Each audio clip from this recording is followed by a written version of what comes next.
Good afternoon, everyone. I'm John Rouse. I'm a biologist and a professor at the University of Dundee in Scotland.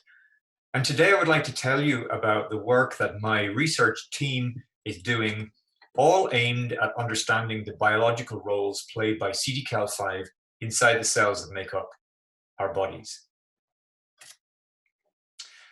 I would like to start by saying a big thank you to Carol Ann and to Antonino and the other organizers for putting together such a fantastic virtual meeting in challenging circumstances. And I'm also very grateful for the invitation to tell you a little bit about our work today. I will be very happy to take questions that you might have based on our work. So I would like to start off by telling you something that many of you will already know. And that is that our bodies are made from cells. So our bodies are made up of trillion of tiny little units, which we call cells. And cells are the basic building blocks of our bodies. And they're tiny, they're very, very small, so you can only see them with a microscope that you find in a research laboratory. The adult body, for example, is made up of more than 700 million cells. So that is a lot of cells. And there are different types of cells in our bodies. So in our brains, we have different types of brain cells, and brain cells look different and act different to blood cells, for example, which are round, like the one shown here. Muscle cells are quite flat and they look different and they act different to bone cells, brain cells, and blood cells. And there are hundreds of different cell types in our bodies. But there is a reason that I'm talking about cells to you today. And the important point that I would like to make is that doctors usually diagnose clinical conditions or diseases based on combinations of symptoms that affect our bodies, okay? And for example, diseases caused by CDKL5 deficiency affect the brain and, of course, other organs in our bodies. But ultimately, the symptoms experienced by our bodies in these conditions are caused by cells not working properly. So our brain is made up of brain cells, okay? And so conditions and disorders that affect brain ultimately are caused by brain cells not working properly. So in CDKL5 deficiency disorder, brain cells and other cell types, they just don't work properly. And that is what causes the symptoms. So medical doctors work on the level of human bodies, on that scale, and organs, but biologists work on a smaller scale. We work at the level of cells. So as cell biologists, we study cells to learn how they work. So we are curious about how living things function. And we're interested in how the cells in living things work properly. And we're trying to understand what CDKL5 does inside our cells to help them function normally, to stop human diseases from happening. So we believe that understanding what CDKL5 does normally will help us to understand what goes wrong inside CDKL5 deficient cells to cause the symptoms of CDD and other CDKL5 associated conditions.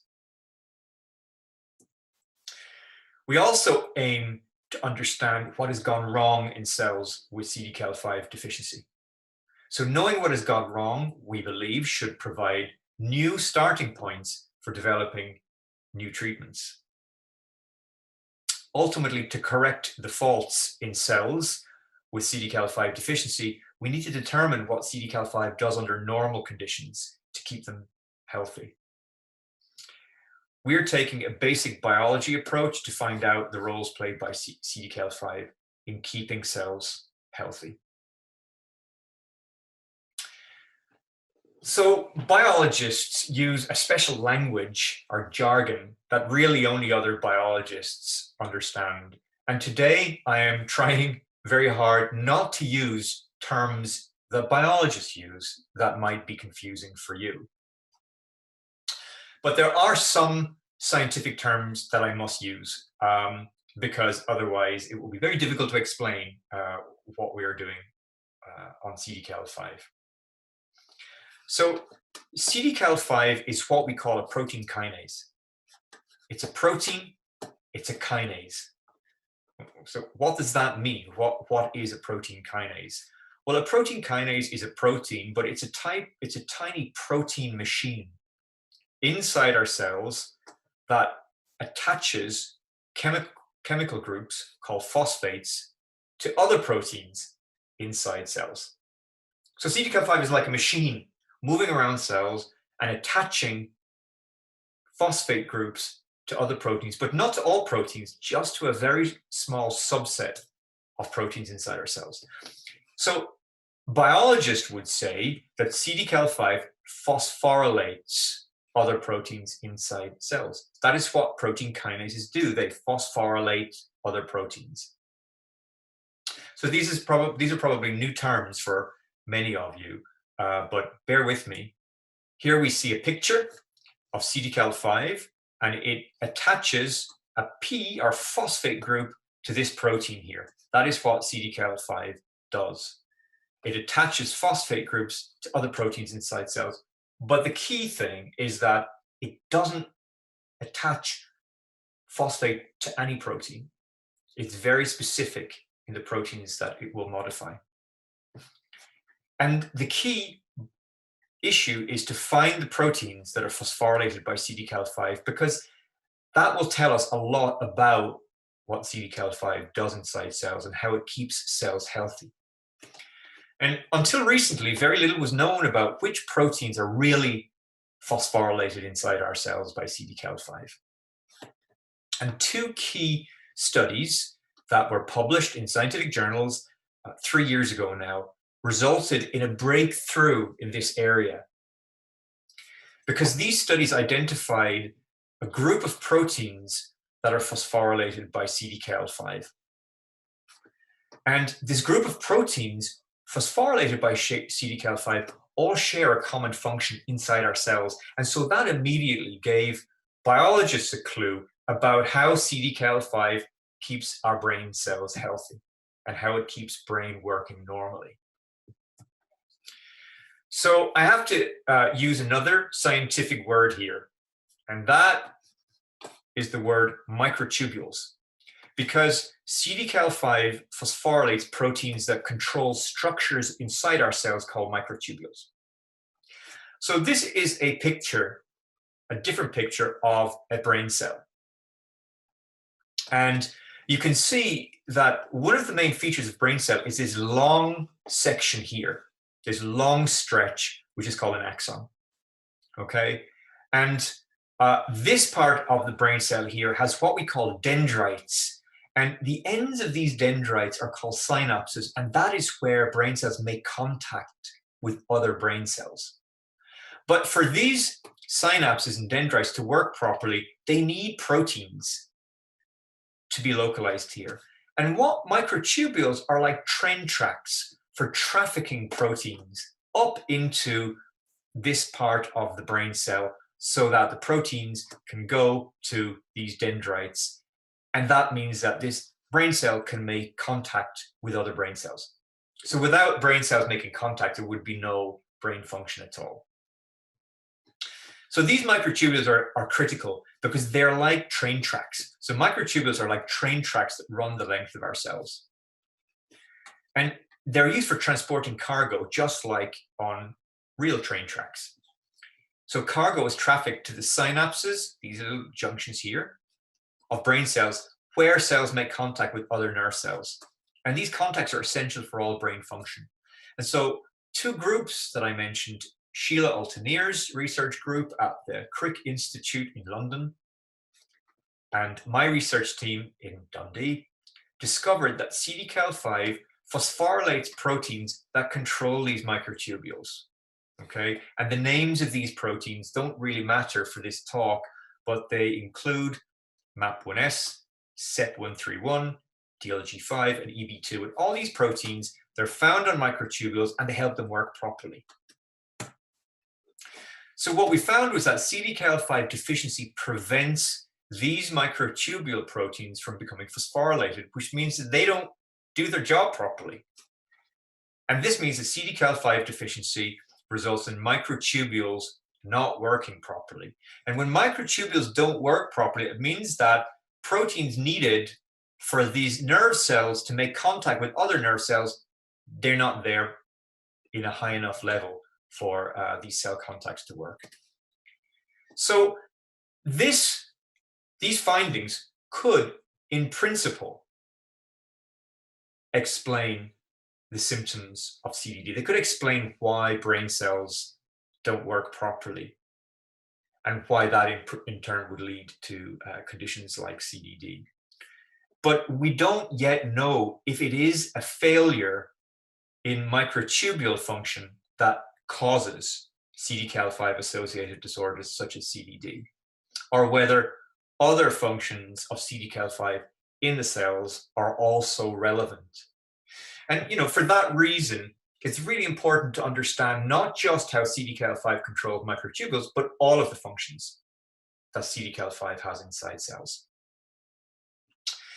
So we've been working on a different function for CDKL5 kinase.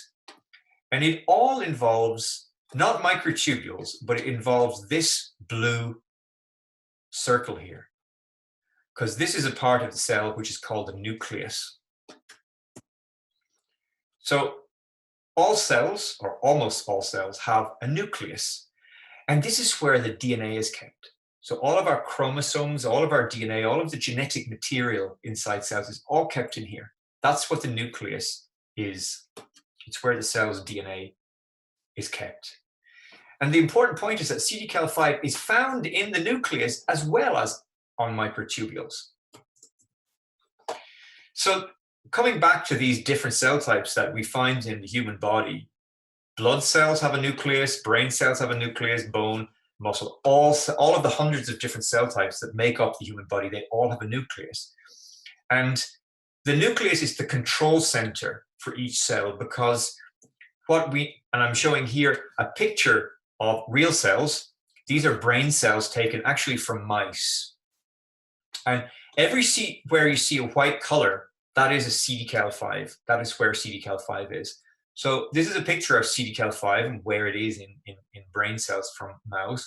And we see it's out here where microtubules are, but also it's inside this red line, and that is where the DNA is in the nucleus. So CDKL5 is there too. So the nucleus, as I said, contains the DNA, which is the cell's instruction manual. Okay, that is a way of thinking about what DNA is. Because DNA is a biological alphabet that encodes for the instructions for how cells work. Okay, and the nucleus contains the DNA, but it also contains CDKL5. CDKL5 is found inside the nucleus of all of our cells, and that means that it must do something there. CDKL5 must be in the nucleus for some reason. Not all proteins are found in the nucleus, but CDKL5 is, so it must do something there. And it must do something connected with DNA, because that is where the DNA is. So some of the questions that my team have been asking are, does CDKL5 have a role in the nucleus of our cells? And what proteins does CDKL5 phosphorylate in the nucleus? Because remember, it's a protein kinase, and it phosphorylates proteins wherever it's found. And I mentioned 2 studies in 2018 that revealed a whole range of CDKL5 proteins that are phosphorylated. And we didn't find any nucleus proteins in that study. So we had to devise new ways of trying to find out what proteins inside the nucleus of cells are phosphorylated by CDKL5. So we have found important roles for CDKL5 inside the nucleus of cells. And what we found, and this will become clearer in subsequent slides, is that CDKL5 is a sensor of DNA damage. CDKL5 can detect damaged DNA inside the nucleus of our cells. So I mentioned that DNA is inside the nucleus, and it's the genetic material. But a very big problem for cells is that DNA becomes damaged very frequently. That is a normal occurrence inside cells. So water, oxygen, chemicals found normally in food, agents in the environment, and many other factors that come from outside cells and that arise inside our cells can damage DNA. Okay, there's DNA in our chromosomes, in the nucleus, and the point is that the DNA becomes damaged in many different ways, many times per day. And importantly, cells can detect when this has happened. And that enables them to then start a process that leads to very rapid repair of the damage. And that's vital because DNA, again, encodes the instructions for how cells should work. So if those instructions become damaged, then the cells won't function properly anymore. So detecting damaged DNA is very, very important. And what we found is that CDKL5 plays an important role in detecting damaged DNA, and it acts like a DNA damage sensor. So when DNA damage occurs inside the nucleus, CDKL5 goes there very quickly because it can detect the DNA damage. I'm going to show a film, a very short film. It only lasts a matter of seconds. And in this film, we're going to induce DNA damage along lines inside the nucleus. So these are the nucleus of bone cells. And CDKL5 is tagged with a green tag. So everywhere you see green, it's CDKL5. And what you'll notice when I press play is that when we induce DNA damage, you'll see green lines. And that represents CDKL5 going to where DNA damage has happened. So please watch carefully. I'm just going to start the movie now. So you see these green lines that form inside the nucleus, and that represents CDKL5 detecting where DNA damage has been induced in the lab.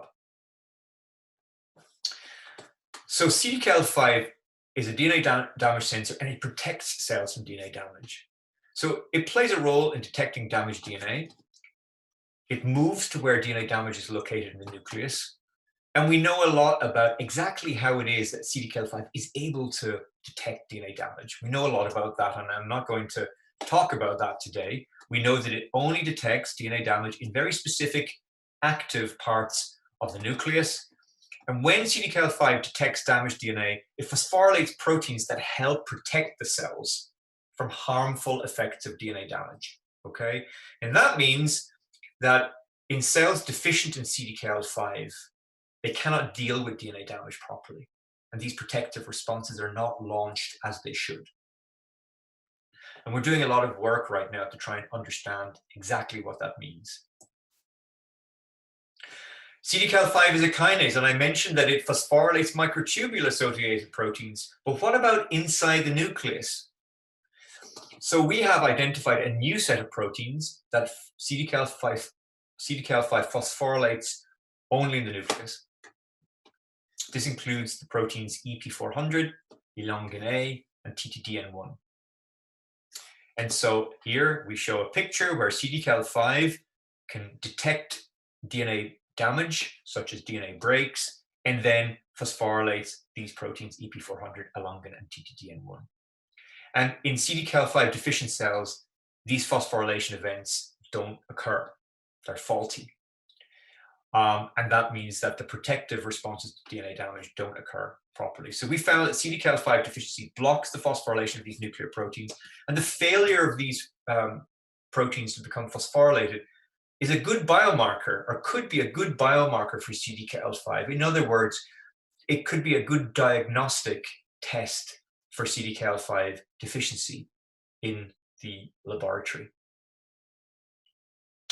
So one of the ways that CDKL5 protects cells from DNA damage is to alter a process inside the nucleus, which we call transcription. So transcription happens in the nucleus, and it's the process for converting DNA into protein. So DNA, the instruction manual, can be decoded via an intermediate called messenger RNA to make all of the proteins that our cells need to work properly. Okay, so transcription is the process where the instructions coded in DNA are read or decoded and used to make the proteins our cells need to function.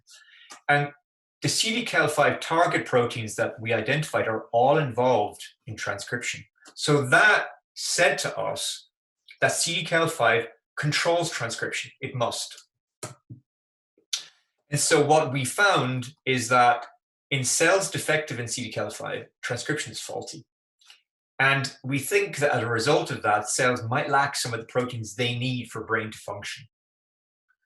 So these would be proteins that are needed at synapses, for example, where nerve cell connections are made.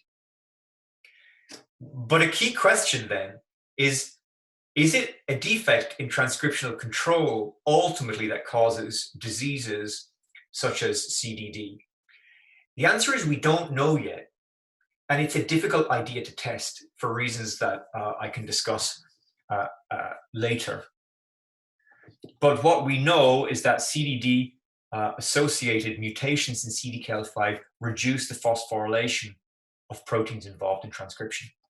We also know that there are other human conditions with symptoms similar to CDD that are caused specifically by defects in transcriptional control. So what I'm saying is that there is a possibility that faulty transcription contributes to the symptoms caused by CDD, but we do not know yet. And we have a lot more work to do to understand this. But even if we don't know whether it's microtubule defects or transcription defects that ultimately cause the human conditions associated with CDKL5 mutations, in terms of developing new treatments, I don't think that really matters. I think there is another way of thinking about developing treatments. So we've spoken today about the fact that CDKL5 is a protein kinase. So it phosphorylates other proteins inside cells. Okay, CDKL5 phosphorylates elongin A, TTDN1, EP400 in the nucleus, for example. And these phosphorylation events do not happen when CDKL5 is deficient. So deficiency in CDKL5 results in a failure to phosphorylate these CDKL5 target proteins. And failure to phosphorylate the target proteins means that microtubule function and transcription suffer. So it's a failure to phosphorylate the target proteins that stop brain cells from working properly. And that is the key to what I want to suggest today.